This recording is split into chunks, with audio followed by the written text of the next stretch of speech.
Well, so this is going to be easy breezy because we could probably chat with you I'm Michelle, by the way. Have Hi, you guys Michelle. not? No. Oh my We haven't gosh, I'm met so yet. sorry. Yeah. This is my right-hand gal, my There you ride or go. die. There you Ride or die go. or die or ride. It just Ride or depends on die. the day. I'm sometimes her left hand girl, sometimes her Yeah, right hand.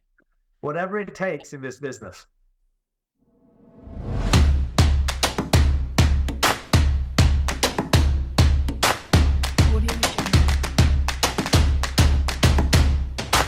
Welcome to the Now Podcast, episode 14. Our guest today is a powerhouse in the real estate world here in Central California, having sold over $300 million worth of property with 40 residential and commercial doors under his belt. He is deeply committed to building and teaching generational wealth. His expertise spans ground-up builds, renovations, and flips, making him a sought-after voice in the industry.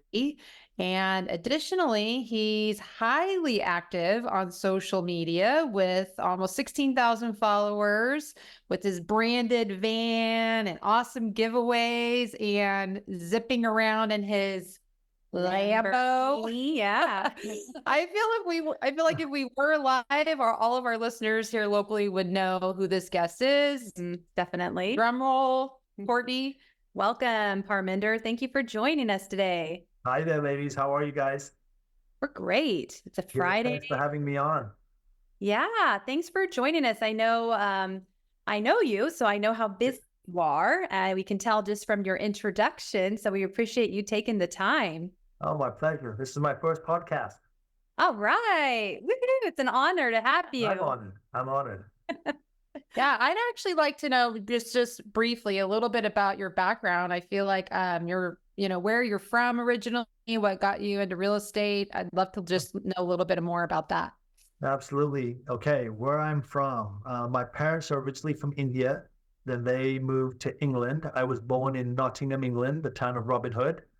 And then went through school there, moved to America, to the Central Valley here in the Fresno area in '88, and been here ever since. I went on to Reedley College, Fresno State, got a degree in functional biology, a minor in chemistry, accepted to med school, passed, became an environmental chemist for 12 years, left that, opened the UPS store in Kingsburg, California, and then my wife, who highly encouraged me for years before that to get into real estate. And that's all I do now. We sold the UPS store 5 years ago, and real estate is it. Yeah. Well, I know we could go on and on regarding your production, and I'd like to focus more on how you build generational wealth and trust with your clients and kind of show some of our newer realtors what you've done. But just to kind of out of curiosity, I mean, how many deals do you do on average per year? I think in the last 3 years, I think the average would probably be close to 85, 95. High was 140. And then the last couple has been a little less. I've been busy doing renovations and personal acquisitions and things like that. So probably about 70 something in the last each year. Yeah. And let everyone know what kind of help, what support you have for that, because it's. I have a personal assistant and I have a transaction coordinator. That's it. Boss. And how many projects do you have going on right now, Parminder?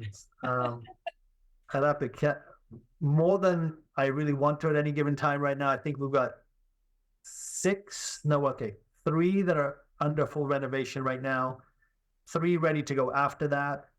And then we're actually, and this isn't normal, in this week, we're about to we closed 2 houses this week, and we're trying to close 1 probably next week.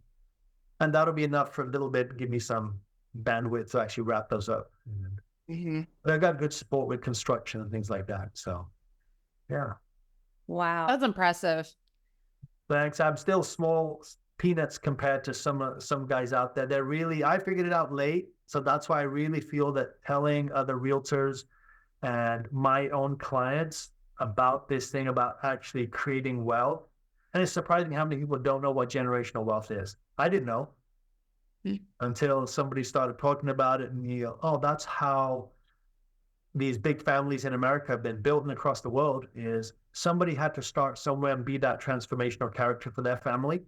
And so all my clients are my family, and all the realtors that we work with and lenders, it's, hey, if I can encourage somebody to buy something and they're better off, so be it. Right.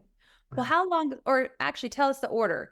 Did you become a realtor and then you realize, hey, all this advice I'm giving my clients, I actually need to listen to and do myself? Or were you investing first and then decided, hey, I think I'm going to get on the sales side of it? Exactly what you said, the first point, and that was helped so many of my clients. I'd give them the advice, yes, buying real estate's great, and it's good for, passive income, and you get tax deductions. And then I was still nervous to do it. And so I felt like a hypocrite. And having them buy real estate, they've gained millions. I mean, clients of mine, and like yours too, have gained millions in assets and passive cash flow. And then we just, we sucked it up and said, we got to do it too. Wow. And it's nerve-wracking. It is nerve-wracking. It's a big risk. And it's cash intensive a lot of times too. Yeah. But it is, my new saying is, and I don't think I'll stop saying is, just do what rich people do. I think our previous guest, Tahoe Tony, would say the same thing. Surround yourself around the people that you want to serve too. Yes, exactly. Wow. Especially for realtors, though, it's more important because we don't have a retirement plan. Right. There is nobody that is going to be there for you in the end. And if you're not diligent right away, and I took too many years, in my opinion, to get going, but then we're pedal to the metal now, and we are going 100% to acquire to where we want to get to. And everybody's different. Somebody may just 5 doors is enough, and some people it may be 20, and some may be, I know one guy, his goal is 1,000 doors. Wow. Yeah. Wow. What's your goal? My goal, the short term was, I think 50, but I think I'm looking at 100 would be, really good. Well, you're already at 40, so yeah. So the 50 is real easy now. Easy in terms of, yes, when you're there. Starting is the hardest part. I remember door number 1. Then we sold it. Then door number 2, it didn't quite work out. We kept after it, and then caught a little break and just kept going. Tell us about door number 1. What kind of property was it? Where was it? Door number 1 is, we got a little bored right before we got into real estate. We bought it right before the crash, and I'm talking days before the crash. Wow. We thought we were so fortunate, and my wife said, leave it, because God will always provide. And I got a little anxious because their kids won't have houses. The houses are going up too fast. They won't be able to keep up. So there was a raffle going on in Lennar Homes in Selma. We the DJ was there. They're giving away hot dogs and chips, and it was fanfare. So we got caught up in the hype. We were drawn number 12 of that raffle. We thought we were doing so well. We were blessed with a house. Well, let's say next day the market crashed and it dropped 50% of value. But here's where the lesson was. We kept it. We paid $300 a month. We took the tax deduction and appreciation. And after 10 years, we sold it after fixing it up, after a couple tenants. We still pulled out $100,000 in equity because the loan was paid down and put that into another rental. So you were able to leverage. Real estate, time is your friend. Time. Right. Not every investment's going to be a short-term one. No. Some you might flip, like we did a flip a couple months ago. I'm more of buy, renovate, and hold. That's more of my model, is because I'm down 54. How many cycles do I have left? So rather acquire and keep than trying to flip. But I'll do that too if the numbers work. Yeah. So what about door number 2? What went wrong there? Oh, crazy tenant.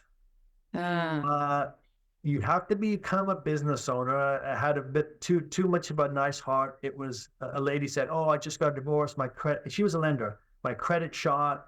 I've got my 2 kids with me, my little puppy, and I didn't want pets in the house. But she made a great pitch, and I shouldn't have listened. Her credit was like 400 something, and just had a heart for somebody in need. I thought, oh, she's a lender. She's in the business. Can I pick up the keys 3 days before the term was supposed to start? I told my Or said, give her the keys, no problem, and just collect the check.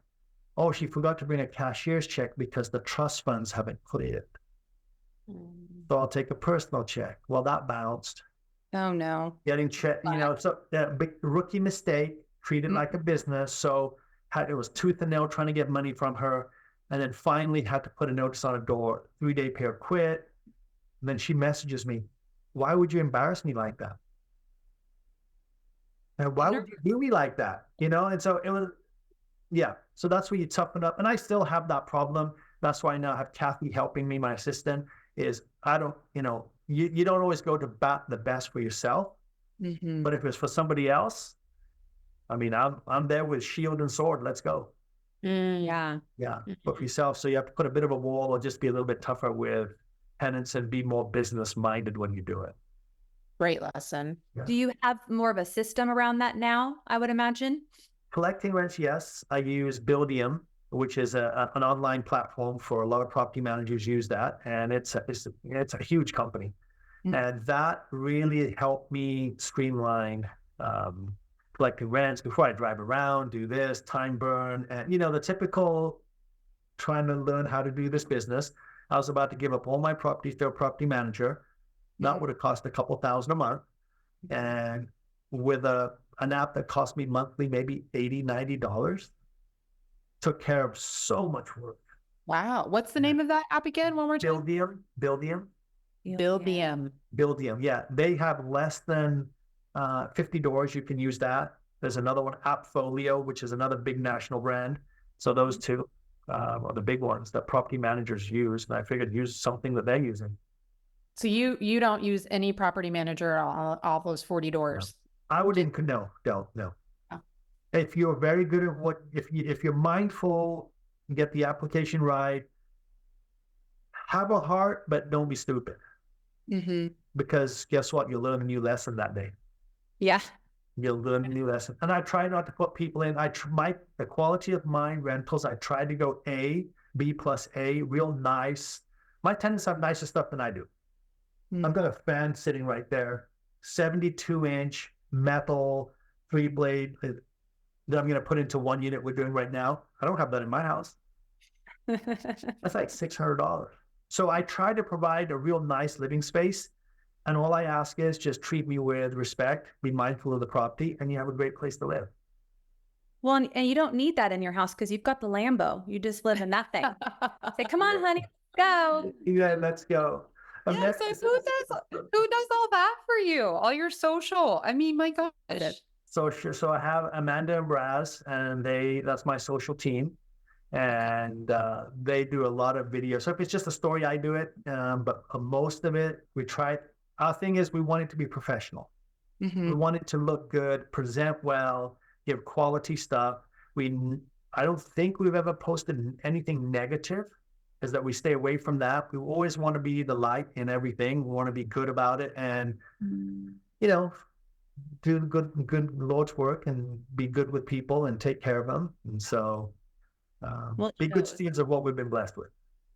Great values. Yeah. And very consistent. I can see when you look through your account, how consistent all of your messaging is. Yeah. And I think that's where I struggle because I have many interests. Sure. That will sometimes come through. And I thought, oh, shoot, probably shouldn't have put that. That's the hard part is, that's why I sold the store, the UPS store. It's a distraction. Making money is not the only thing. It's the bandwidth that you have in your head. And so you got to dump some of the stuff so you can focus a little bit more on one or two things. That's it. Even one thing, I'm getting simpler and simpler. Let's go one thing. Yeah. She doesn't know anything about that. I've gotten a lot better. That's where I'm her little integrator and I'm the visionary. She's got that's what you need. Yeah. You need that tag team. Everybody has their strengths. You can't do it all yourself. Right. Yeah. Isn't that the truth? I do want to tell you a little bit about the third investment I think we got. Oh, okay. Six units. And so we have 6 units. And I'm sitting in the office, in our old office, and I get a phone call from, it was an online lead, which have gone downhill, a lot. And so I get a call, hey, I'm calling about these 6 units that came on the market. I'm 6 units? What is she talking about? Some random person. I look it up. I call my wife right away. Hey, the 6 units right where we want. The money's sitting in the bank. We've been waiting because we ended up selling that bad tenant one. So the money came back to the bank. We made an offer without seeing it. I mean, we didn't even go look at it. Negotiation went well with the other agent and said, the seller says 10 more thousand is yours. Do it, write it up. A sight unseen. We just bought it. Wow. And so that was because we were getting, a little frustrated, or I was, she was, and I was, that we're not doing something with it. And that's how we went into it. Yeah. Wow. Wow. Do you still have that? Oh, yeah. We're renovating one of the units. It's going to be bomb. It's going to look awesome. It already is. And we're getting enough furnace for that one. And 2-bedroom, 1-bathroom. Yeah, that asset has appreciated quite a bit. Are they all within driving distance from where you live? Yes. All of your Yes. Yeah. I try to be real local. Most of us are Selma, Kingsburg, Sanger. We'll go to Fresno, to Visalia if needed. We just flipped one in Hanford. Just so these tri-county, stay right here. We've looked at possibly out of state because cash flow is better, but I don't think we have the stomach yet to go out there because we don't have somebody out there that we can trust to take care of it. Right. Yeah. That would be the risk. Let's shift a little bit to, because most of our audience are realtors and they're probably thinking, I don't know if I can do that. This guy sells, 70, 100 deals a year. He's got 40 doors to do it all himself. You're kind of a unicorn, I would say. Sure. And I'd be thinking that. What would you say to those people? How do they become Parminder? I think they need to become themselves, the best version of themselves. And that's why now it's me versus me. And, you guys know it's you versus you, right? There's really no competition. It's just us. And so when we bought those 6 units, I wasn't selling 70 deals. Mm-hmm. This is a few years ago. And so, because I came in part-time, we had the UPS store, but we were diligent about saving funds. We didn't live a lavish lifestyle or anything like that. There was no Lamborghini. Never thought that I would ever, when I was selling real estate, okay, check this out. I'll back up, and this is so they can see where I was. And so they don't think that it's a unicorn thing. Okay. I remember I went to a client and my $2,500 Isuzu Rodeo that vibrated at 70 miles an hour on the freeway, but the air conditioner blew cold, bumper hanging on the side. So that's my beginning. Okay. So, and I bought that from my uncle because he was moving back to England. And so, no, it's not unicorns. There's a lot of unicorns out there then if I'm a unicorn. Yeah. There's a lot of them out there. Not just my clients. I can see through my clients. One kid I have, he's 32 now. He has 34 doors. Cash flow, his income monthly is about 34,000. 17 goes to mortgages. So he can retire now at 32, making 17,000 a month. Wow. He is nothing special. And he'll say that himself, and he isn't. I think most people that get into this game, they realize you have to be humble about it too. It's not, anybody can do it. You just have to be persistent. I mean, a realtor, if you're selling real estate and you don't own real estate, drugs are bad for you. Drug dealers don't do their own drugs, right? Yeah. Real estate is good for you. So why aren't realtors doing it? Good question. But just buy something. Yes. Even if you want to be a tenant, be a tenant. My assistant, Kathy, she just bought her first duplex. Oh, That's exciting. very exciting. Yeah, very exciting. So she's transforming her family's life. Sold her house in Clovis, had some fun sitting there. Duplex came available. After working with me for a year, she knows, okay, Parminder's doing this thing. It seems to be working okay. So surrounding yourself with the right people helps. There's people that are doing much bigger things than I am. So it's just watching those things. And then the deal came along. She bought it, didn't think twice about it. The appraised value came in 40 grand higher. He just renovated. She went from nothing to property owner, duplex, to renovating one unit completely, raising the rents. The other tenant moved out, so panic sets in. another tenant steps in, and it's cash flowing just fine. Wow. That's great. And I've seen her nerves go up and down, and she'll share, but once we have that chat, and that's who you hang around with, and yeah, it's working. She is no longer concerned about, do I have the money, don't have the money? Where's the deal? We'll get the money. Mm-hmm. There's always ways to find the deal? money. Get the money. Money is not the hard part. The deal is the hard part. Yeah, I've heard that. I've heard that a lot, and I've experienced that myself. That's definitely accurate. The houses we just bought, 2 houses we closed on, I've got $3,000 in the deal on 2 houses. Wow. So then these things start to happen. I went to a couple of clients, and if there's people out there that have money, I'll take it from you and I'll pay you nice interest on it. And so they loaned me the money to buy those 2 houses. No bank involved. I've done that a few times. Yeah, I think some of our best deals were along the same lines. Yeah. So they're out there and they come around. You just have to be willing to do it. Mm-hmm. And for realtors, I mean, the average realtor's making what? 50, 60,000. It's not like the real estate cartel that all these news media outlets talk about, and they're like, driving around flashy houses on the beach. They're just regular people doing something. So if a realtor can get 4 or 5 homes and they're paid by the time they retire, their lifestyle only improves. It doesn't get worse. And they're diversifying their income, which we know is important. Yeah. And it helps them speak to more clients and help their clients that may have some money build wealth as well. Right. There's nothing better than helping somebody get from point A to point B and their life just transforms. Man, it's a great feeling. Mm-hmm. It's a great feeling. Most realtors don't have a plan to get off of we call it the transaction treadmill. So it's just they're accepting the $60,000 salary that they bring home after everything's paid, and that's a good life. And then bam, 55, 60 hits you, and there's no plan of how you're gonna make that part of your life and slow down.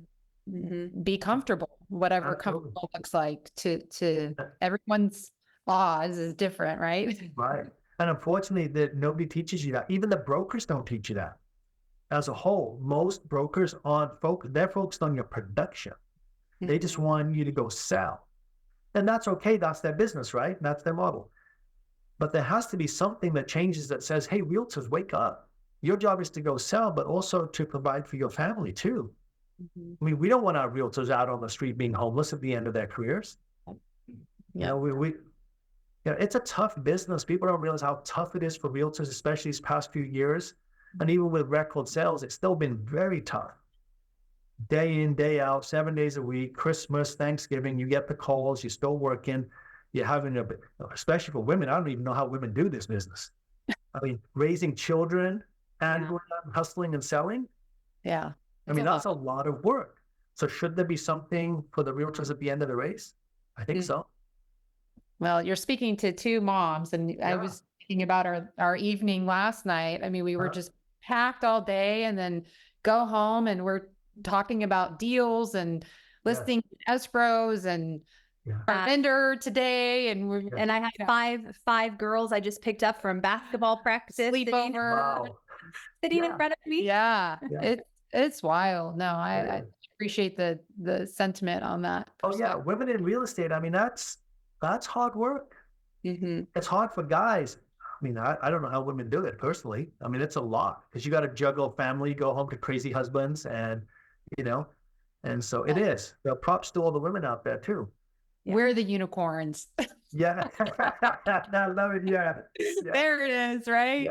Yeah. See what I mean? So it's regular people doing amazing things. Yes. That's the thing. I mean, realtors, if we look at it, they are amazing people. The ones that are really doing it for their clients, and they understand the business, they're elevating the standard, and they're just professional. And that's what we need more of. Yes. Just regular people doing amazing things. I like. No, it's not, it's not easy to find though. It really isn't. I mean, I feel like when you surround yourself by people like that, like-minded, you tend to attract those people, but it's not easy. It's not easy. We're blessed to have the people that we know, but it's not an easy thing. You have to get inside those circles. Yes. Yeah. Yes. And share core values. I mean, that's touched on a few of them, but if it's not a shared core value and the vision, then it's flat. Yeah. Right. But those are doing, whether they're in real estate or not, whoever's a doer, just being around them, that hustle. I went to Jason Pritchard's, those guys put on a wholesaling event, a flipping event this past weekend at Table Mountain. And oh my gosh, you can feel the energy of all these people that are hustling hard. They've got a good mindset, that strength, the resiliency, and that, that was my big thing for going. I just want to feel that hustle. Yeah. Feel energy. Stronger, and to give yourself that purpose and focus again. Well, I think on that note, I think we can end with, for our listeners that want to learn how to build generational wealth, like Parminder and his wife have done, they can hear him, because we have an event coming up in June 28th, 29th, and Parminder will be there speaking on this very topic. So we'll make sure to get more information out there. But in the meantime, where can people find you, Parminder? On Instagram, Parminder, at Parminder the Realtor. There's 2 underscores between Parminder the and they'll find. If you just type Parminder the Realtor, you'll find it there. Facebook is the same, and my website, if you want to reach out, saintre.com. All right, it's great. And check out the Lambo. Yeah, check out that lovely car. I'm actually thinking about selling it. Oh no, I want to ride in it before you sell it. Yeah. And selling it. And here's the thing: is not the unicorn, to sell it, because I thought I may have felt a little drop in my hustle because I got a little comfortable. So I think about it. So I want to make sure, because there was the goal to get it, and then now that was the only one thing on my bucket list. So do I want a bigger one and then buy it in 5 years? I don't know. Because it's not, once you've driven it, it's fun, it's really enjoyable, but you got to get that personal growth thing. I need more growth. Right. What are you going to tape in your mirror in your bathroom for that next thing? Yeah, exactly. That's it. Yeah. You don't know what it is yet. Well, if it was the Lamborghini, it'd be the new, replace the Aventador. It would be the Revuelto. Oh, well, I'll ride in that too. This is a door. Oh yeah. It's 12 cylinders versus 10. It's okay if you like cars, Yeah, we're going to be in Fresno next week, so maybe we could just meet up for a quick ride. Yeah, absolutely. Stop on by. I'm always working. I'm always around somewhere. Yeah. We'll find you. Well, we're going to take you up on that. All right. Thank you so much for joining us. You got it. Absolutely. Look forward to seeing you on the next one. All right. Thanks, Parminder. Take care. Bye-bye. Bye. Bye. Bye.